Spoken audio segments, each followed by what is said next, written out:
حضرت دانیال علیہ الصلاۃ والتسلیم ایک دن ایک جنگل میں جا رہے تھے۔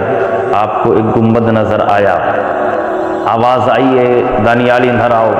حضرت دانیال علیہ الصلاۃ والتسلیم اس گنبد کی طرف بڑھے۔ جب آپ اس گنبد کے قریب میں پہنچے تو پتہ چلا کہ یہ کسی مقبرے کا گنبد ہے۔ آواز آئی اندر آؤ۔ حضرت دانیال علیہ السلام اندر گئے تو آپ نے دیکھا کہ ایک بہت ہی عالی شان عمارت ہے، اور اس عمارت کے اندر ایک تخت پڑا ہوا ہے، اور اس تخت کے اوپر ایک بہت بڑی لاش پڑی ہوئی ہے۔ آواز آئی اے دانیال اس تخت کے اوپر آؤ۔ حضرت دانیال علیہ السلام اس تخت کے اوپر گئے۔ جب تخت کے اوپر گئے تو اس تخت کے اوپر جیسے ہی پہنچتے ہیں تو اس لاش کے قریب میں ایک تلوار رکھی ہوئی ہے، اور اس تلوار پہ کچھ لکھا ہوا ہے۔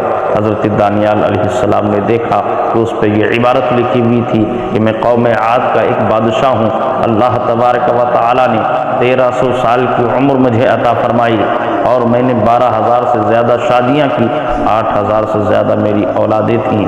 اس کے بعد بھی اللہ تبارک و تعالی نے مجھے بہت ساری نعمتوں سے اور بہت ساری دولت سے مجھے نوازا تھا، لیکن اللہ تبارک و تعالیٰ کا شکر ادا کرنے کے بجائے میں اس کی ناشکری کرنے لگا، کفر کرنے لگا۔ اللہ تبارک و تعالیٰ نے ایک پیغمبر کو بھیجا تاکہ وہ میری ہدایت کرے، مجھے وہ سیدھے راستے کی طرف لے چلے، لیکن میں اس پیغمبر کی ایک بات کو بھی نہ مانا، نہ سنا، نہ اس کی بات پہ عمل کیا۔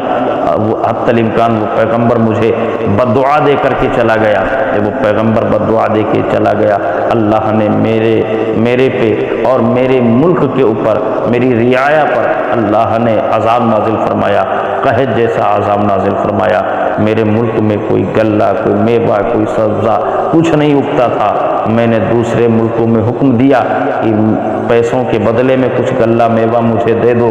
میرا حکم پا کر کے ہمارے پڑوسی ملک، دوسرے ملک والے وہاں سے غلہ بھیجتے اور میوہ بھیجتے، لیکن جیسے وہ میوہ، وہ غلہ میرے ملک کی سرحد میں داخل ہوتا، سارا کا سارا مٹی ہو جاتا، مجھے کوئی غلہ، کچھ میوہ نہ ملتا۔ 1 دن ہو گیا، 2 دن ہو گئے، 7 دن ہو گئے، جب میرے ملک سے سارے کے سارے لوگ جانے لگے، جانور بھی جانے لگے، بیویاں، بچے سب چلے گئے، میں تنہا قلعے کے اندر رہ گیا۔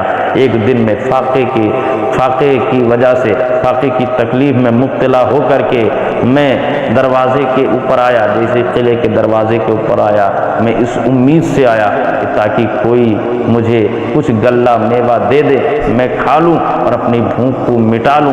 لہٰذا میں نے دیکھا کہ ایک انسان جا رہا ہے جس کے ہاتھ میں کچھ غلہ ہے، کچھ میوہ ہے، وہ کھا رہا ہے۔ میں اس جانے والے سے کہتا ہوں، اے جانے والے، ذرا ایک میوہ، ایک غلہ، کچھ بھی مجھے دے دے، کچھ دانہ دے دے، یا کچھ کھانے کو دے دے، کچھ میوہ ہی دے دے تاکہ میں کھا لوں۔ اس کے عوض میں تو مجھ سے ایک موتیوں سے بھرا ہوا برتن لے لے۔ لیکن وہ جانے والا، وہ انسان بھی میری کوئی بات نہیں سنتا ہے، اور وہ جلدی سے غلہ کھا کر کے، میوہ کھا کر کے میرے سامنے سے چلا جاتا ہے۔ میں پھر واپس اپنے قلعے کے اندر آتا ہوں۔ فاقے کے علاوہ دوسرا میرا کوئی معاملہ نہیں تھا۔ حتی الامکان میں کئی دن اور فاقے کی تکلیف میں مبتلا رہا، حتی الامکان مجھے موت آ گئی، میں مر گیا۔ اس پہ عبارت یہ لکھی ہوئی تھی کہ جو بھی میری اس داستان کو سنے وہ کبھی بھی دنیا کی طرف نہ جائے، اللہ تبارک و تعالی کی ناشکری نہ کرے۔ اس واقعے سے سبق ہمیں یہ ملتا ہے کہ اللہ تبارک و تعالی نے جو نعمتیں، جو رفعتیں ہم اور آپ کو دی ہیں، اس کا شکر ہمیشہ ادا کریں، اور اللہ تبارک و تعالی کی ناشکری کا انجام یہ ہو سکتا ہے کہ ہم پہ بلائیں بھی آ سکتی ہیں، کبھی قحط بھی نازل ہو سکتا ہے، اور نہ جانے کتنی مصیبتیں ہم اور آپ تک پہنچ سکتی ہیں۔ اور یہ بھی اس واقعے سے سبق ملا کہ انسان چاہے جتنی عمر پالے، چاہے جتنا وہ کامیاب ہو جائے، لیکن ایک نہ ایک دن انسان کو مرنا ہے۔ شاعر کہتا ہے، حضرت علامہ اصغر علی معینی فرماتے ہیں، کیا خبر کب موت آئی، روح تن سے لے گئی، ہم تو اصغر جانب خیر البشر دیکھا کیے۔